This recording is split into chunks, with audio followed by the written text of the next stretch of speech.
ওং স্থাপকায় চ ধর্মস্য সর্বধর্মস্বরূপিণে অবতার বরিষ্ঠায় রামকৃষ্ণায় তে নমঃ। জননীং শারদাং দেবীং রামকৃষ্ণং জগদ্গুরুং পাদপদ্মে তয় শ্রিত্বা প্রণমামি মুহুর্মুহুঃ। নমঃ শ্রীজ্যোতিরাজায় বিবেকানন্দ সুরয়ে সচ্চিৎ সুখস্বরূপায় স্বামিনে তাপহারিণে। ঠাকুর, মা ও স্বামীজির চরণে প্রণাম জানিয়ে শুরু করছি আজকের গ্রন্থপাঠ শ্রী অচিন্ত্য কুমার সেনগুপ্তের পরম পুরুষ শ্রী শ্রী রামকৃষ্ণের তৃতীয় পর্বের পাঠ। এমন বাপ মা না হলে এমন ছেলে জন্মাবে কি করে? কাত্যায়নীর বড় অসুখ। আনুরে তার শ্বশুরবাড়িতে তাকে দেখতে গিয়েছেন ক্ষুদিরাম। মেয়ের হাবভাব কেমন যেন অস্বাভাবিক মনে হলো ভূতাবেশ হয়েছে। চিত্ত সমাহিত করে দেহে দিব্যজনীকে আহ্বান করলেন ক্ষুদিরাম। প্রেতজনীকে সম্বোধন করে বললেন, কেন আমার মেয়েকে অকারণে কষ্ট দিচ্ছ? চলে যাও বলছি। কাত্যায়নীর জবানিতে বললে সেই প্রেতাত্মা, চলে যাব যদি আমার একটা কথা রাখো। কি কথা? যদি গয়া গিয়ে আমাকে পিণ্ড দিতে রাজি হও। আমার বড় কষ্ট। ক্ষুদিরাম তিলমাত্র দ্বিধা করলেন না, বললেন, দেব পিণ্ড, কিন্তু তাতেই কি তুমি উদ্ধার পাবে? পাবো। তার প্রমাণ কি? তার প্রমাণ আমি এক্ষুনি দিয়ে যাচ্ছি। যাবার সময় সামনের ওই নিম গাছের বড় ডালটা আমি ভেঙে দেব। মুহূর্তে নিম গাছের বড় ডালটা ভেঙে পড়ল, আর কাত্যায়নীর অসুখও মিলিয়ে গেল বাতাসে। ক্ষুদিরাম গয়া রওনা হলেন। সেটা শীতকাল, 1241 সাল। পৌঁছলেন চৈত্রের শুরুতে। মধুমাসেই পিণ্ডদান প্রশস্ত। বিষ্ণুপদে পিণ্ড দিলেন ক্ষুদিরাম। রাতে বিচিত্র স্বপ্ন দেখলেন, যেন তার সামনে গদাধর এসে দাঁড়িয়েছেন, বলছেন, তোমার পুত্র হয়ে তোমার বাড়িতে গিয়ে জন্মাবো, সেবা নেব তোমার হাতে। ক্ষুদিরাম কাঁদতে লাগলেন, বললেন, আমি গরিব, আমার শ্রাদ্ধ কি তোমার সেবা করি? ভয় নেই, বললেন গদাধর, যা জুটবে তাই খাওয়াবে আমাকে। আমি উপচার চাই না, ভক্তি চাই। 1 মাস পরে বাড়ি ফিরলেন ক্ষুদিরাম। স্বপ্নের কথা পুষে রাখলেন মনে মনে। এদিকে চন্দ্রমণি কি দেখছেন রাতে তার বিছানায় তারই পাশে কে একজন শুয়ে আছে। স্বামী বিদেশে, অথচ এ কি অভাবনীয়! তাছাড়া কই, মানুষ তো এত সুন্দর হয় না। ধর্মর করে উঠে বসলেন চন্দ্রমণি, প্রদীপ জ্বালালেন। কই, কেউ কোথাও নেই। দরজার খিল তেমনই অটুট আছে। কৌশলে খিল খুলে কেউ ঘরে ঢুকে তেমনি কৌশলে আবার পালিয়ে গেল নাকি? এত স্পষ্ট যে স্বপ্ন বলে বিশ্বাস হয় না। ভোর হতেই ধনী কামান্নিকে ডেকে পাঠালেন, বললেন, হ্যালো, কাল রাতে কেউ আমার ঘরে ঢুকেছিল, বলতে পারিস? সব কথা শুনে ধনী হেসেই অস্থির, বললে, মর্মাগি, লোকে শুনলে অপবাদ দেবে যে, বুড়ো বয়সে আর ঢলাসনি। স্বপ্ন দেখেছিস স্বপ্ন দেখেছিস। তাই মনে মনে মেনে নিলেন চন্দ্রমণি। স্বপ্নই হবে হয়তো, কিন্তু আশ্চর্য, রাত কি কখনো দিনের মতো স্পষ্ট হয়?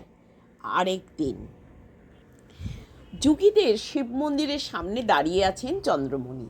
দেখতে পেলেন মহাদেবের গা থেকে একটা আলো বেরিয়ে এসে ঘুরতে লাগলো হাওয়ার মতো। ঘুরতে ঘুরতে ছেয়ে ফেলল চন্দ্রমণিকে। তার শরীরের মধ্যে ঢুকতে লাগলো প্রবল স্রোতে। টলে পড়ে যাচ্ছিলেন। কাছেই ধনী ছিল, ধরে ফেললে। সংবিত ফিরে পেয়ে ধনীকে সব বললেন চন্দ্রমণি। ধনী বললে, তোর বায়ুরোগ হয়েছে। গয়া থেকে ফিরে এসে শুনলেন সব ক্ষুদিরাম। আমার পেটে যেন কেউ এসেছে, এমনই মনে হচ্ছে। সত্যি। চন্দ্রমণি বললেন স্বামীকে। গদাধর আসছেন। এবারের গর্ভধারণে চন্দ্রমণির রূপ যেন আর বাঁধ মানছে না, যেন লাবণ্য বারিধি উদ্বেলিত হয়ে উঠেছে। সে রূপ বুঝি সূর্যোদয়ের আগেকার আরক্তিম আকাশের রূপ। বুড়ো বয়সে গর্ভ হয়ে রূপ যেন ফেটে পড়ছে, বলা বলি করে পড়শিনীরা। কেউ বলে পেটে ওর ব্রহ্মদত্তি ঢুকেছে, বাঁচলে হয় এবার। নানা রকম দিব্য দর্শন হচ্ছে চন্দ্রমণির, কখনো ত্রাস, কখনো উল্লাস, কখনো বা ঔদাসীন্য।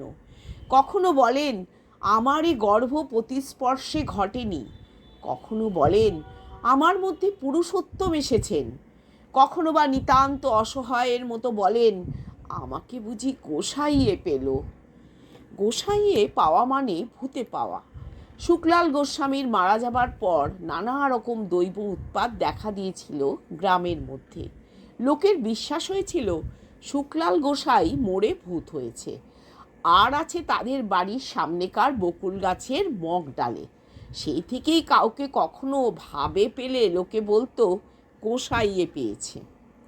কিন্তু ক্ষুদিরাম তার মন খাঁটি করে রেখেছেন। তার ঘরে পুত্ররূপে নারায়ণ আসছেন। ঘরের দরজা বন্ধ করে বাইরে দোরগোড়ায় শুয়ে আছেন চন্দ্রমণি। হঠাৎ শুনতে পেলেন কোথায় যেন নূপুর বাজছে। কান খাড়া করলেন। আওয়াজ তো তার বন্ধ ঘরের মধ্যে। ঘর শূন্য দেখে বন্ধ করেছি দরজা। কেউ অগোচরে ঢুকে পড়ল নাকি? ঢুকে পড়ল তো নূপুর পেল কোথায়? ত্রস্ত হাতে বন্ধ দরজা খুলে ফেললেন চন্দ্রমণি। কেউ কোথাও নেই, যেমনই শূন্য ছিল তেমনই আছে। কি আশ্চর্য! চোখের মতো কানও কি ভুল করবে?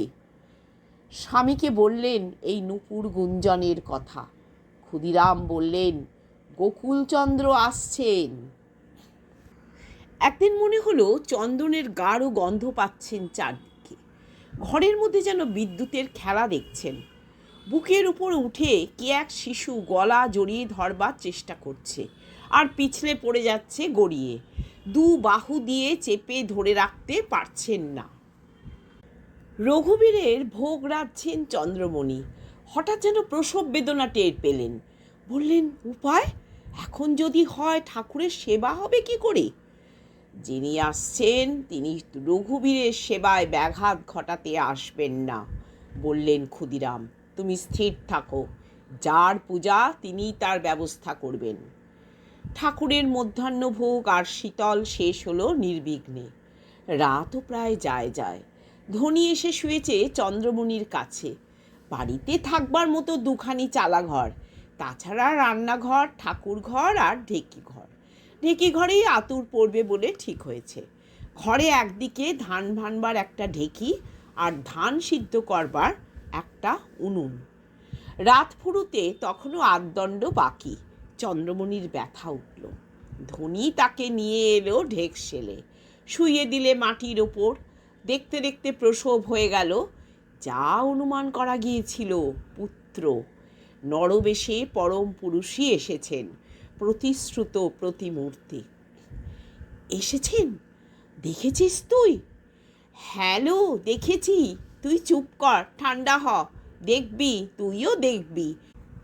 এখন তোকেই আগে দেখা দরকার। ধনী সাহায্য করতে গেল প্রসূতিকে। কিন্তু এ কি সর্বনাশ! ছেলে কই?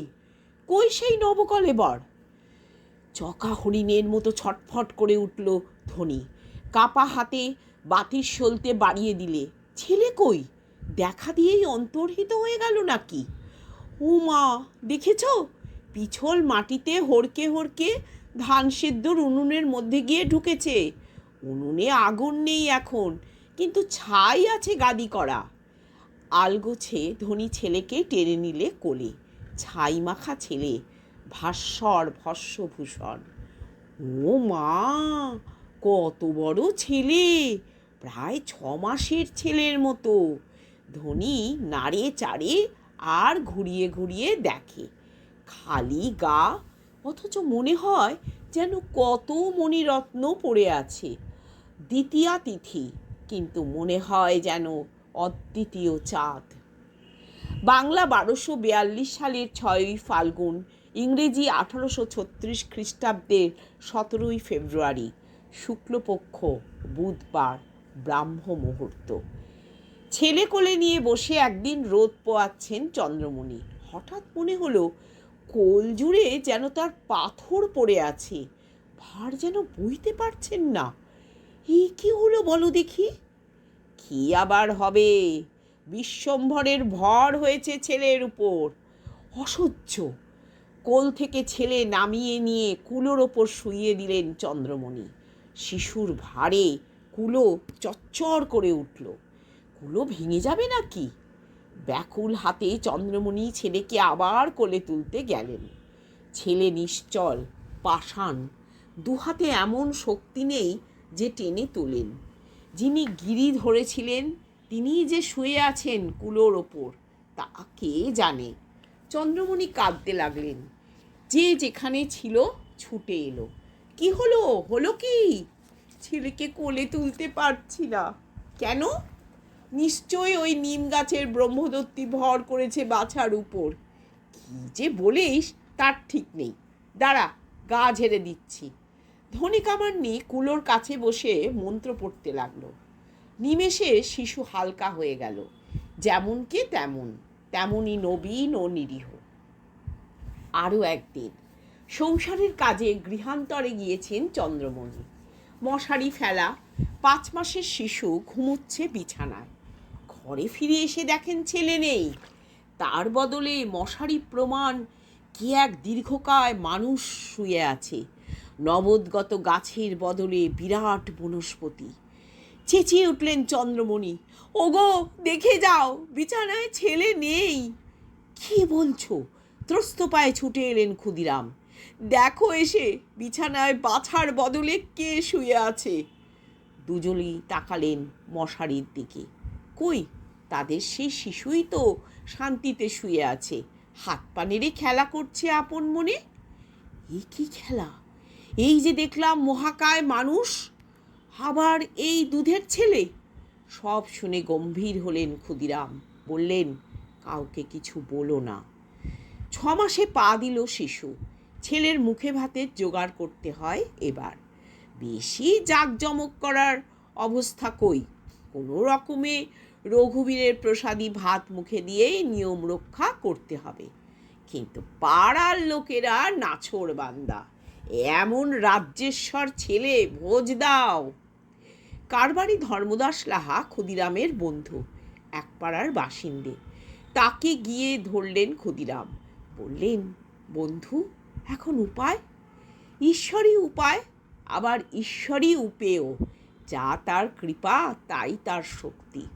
ভয় কি, লাগিয়ে দাও, রঘুবীর উদ্ধার করে দেবেন, বললেন ধর্মদাস। ধর্মদাসই ব্যবস্থা করলেন সব। তার টাকার থলের মুখ খুলে দিলেন। পাড়ার লোককে তিনি প্ররোচনা দিয়েছিলেন ক্ষুদিরামের থেকে নেমন্তন্ন আদায় করার জন্য। আবার তিনি সব জোটপাট করলেন। এ পাড়া ও পাড়া, কাকে ছেড়ে কাকে বলবেন। গাঁকে গা 16 আনারই আসন পড়ল। জীবের মধ্যে যে শিব আছে, নিঃস্ব নির্ধনের মধ্যে যে নারায়ণ, সেও তো আরাধনীয়, সেও তো সেব্য পূজ্য। কি নাম রাখবে শিশুর? হে আবার জিজ্ঞাসা করো কেন? গয়াধামে গিয়ে গদাধর পেলাম। এ সেই গদাধর, গয়া বিষ্ণু। ডাকনাম? আদর করে গদাই বলেই ডাকেন বাপমা, ডাকে ধনিকামান্নি।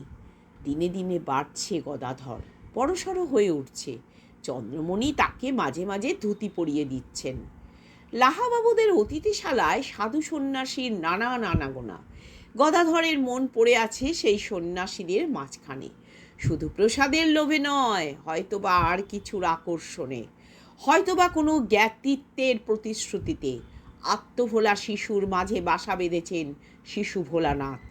মা নতুন বস্ত্র পরিয়ে দিয়েছেন গদাধরকে। কতক্ষণ পরেই এ তার কি পরিণতি! ফালা ফালা করে ছিঁড়ে ফেলেছে গদাধর। এক ফালা নিয়ে দিব্যি ডোর কোপনি করে পড়েছে। ও মা, এ কি, এ তুই কি হয়েছিস? অতিথি হয়েছি। অতিথি? সে আবার কি? বুঝিয়ে দিল গদাধর। লাহাবাবুদের অতিথিশালায় যারা আসে তাদের অতিথি বলে না? তারা তো সব সন্ন্যাসী। সেই সন্ন্যাসীর বেশি তুই পছন্দ করলি? মার মন হু হু করে উঠল। আস্ত কাপড় দিলাম, তা ছিঁড়ে তুই কৌপিন বানালি? গদাধর হাসল। অখণ্ড ব্রহ্মাণ্ডেশ্বর বুঝি এইটুকু একটু খণ্ড নিয়েই খুশি। ছোট ছোট তিনখানি খোঁড়ো ঘর, তার মধ্যে একখানি আবার ঢেকিশাল। আশেপাশে গাছপালা, ঝোপ জঙ্গল, দেখলেই মনে হয় গরিবের সামান্য কুটির। তবু কে জানে কেন ছবিতে এমন একটি ভাব, চোখ ফিরিয়ে নিতে ইচ্ছে করে না। মনে হয় কি যেন এখানে আছে, কত না জানি শান্তি, কত না জানি দয়া, কত না জানি আশ্রয়। পথ দিয়ে যেতে যেতেও দাঁড়িয়ে যায় লোকেরা, ভাবে, কেন ভাবে কে বলবে, ওইখানে গেলেই যেন তৃষ্ণার জল মিলবে, মিলবে যেন সমস্ত অসুখের আরোগ্য। ওইখানে আছে কে? ও কার বাড়ি? ও কি কোনো মুনি ঋষির আশ্রম? শেষ হলো তৃতীয় পর্ব। ওং শান্তি শান্তি শান্তি। ওং হরি ওম তৎসৎ। শ্রীরামকৃষ্ণ সমর্পণস্তু।